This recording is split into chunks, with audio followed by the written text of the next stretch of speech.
2 here of the cell size and diffusion lab. So my gelatin here, or my agar it is, that I have set up now. So what I'm going to do now, I'm going to make some cells. And cells are normally spherical. But for simplicity, I am just going to make some cubes, because that's easier to do mathematically to calculate the size.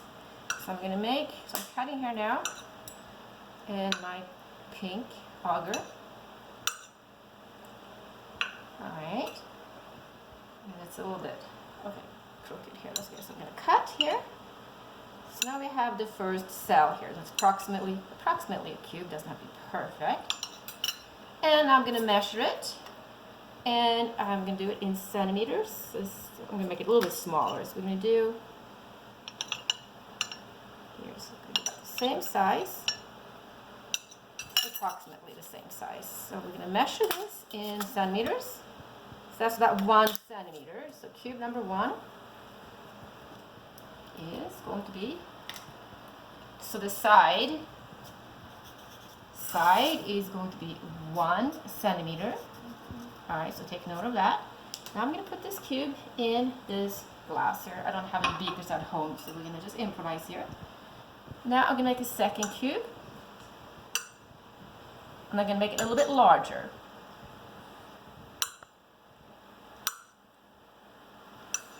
Alright, this is there. And you probably, really should have gloves for this. I just think I brought them all back to the learning centers last year, because thinking that would be there this semester, but no, so it's alright.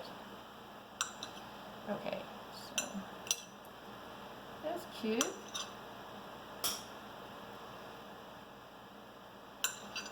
So this one is about,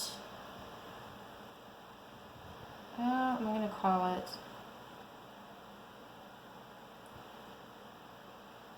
1.8. So let's call this 1.8 centimeter. That's the side. So that's the second cube. We'll put this in the next container here. And I'm going to make a larger cube here. See how big this one can get.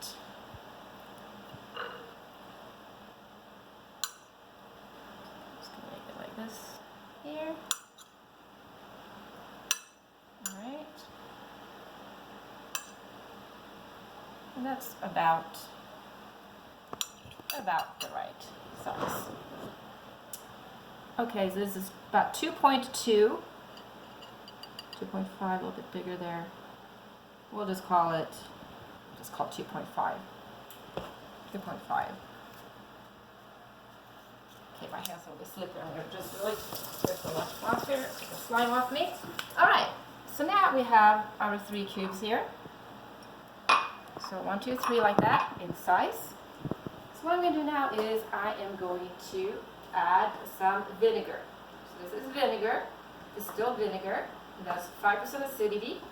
And vinegar is also known as acetic acid. So it's 5% acetic acid. This is what you use for pickling and salad dressings.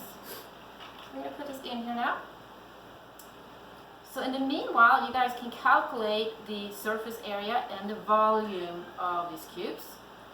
I'm going to stop this video now. We're going to wait for a little bit while. I'm going to time it right now.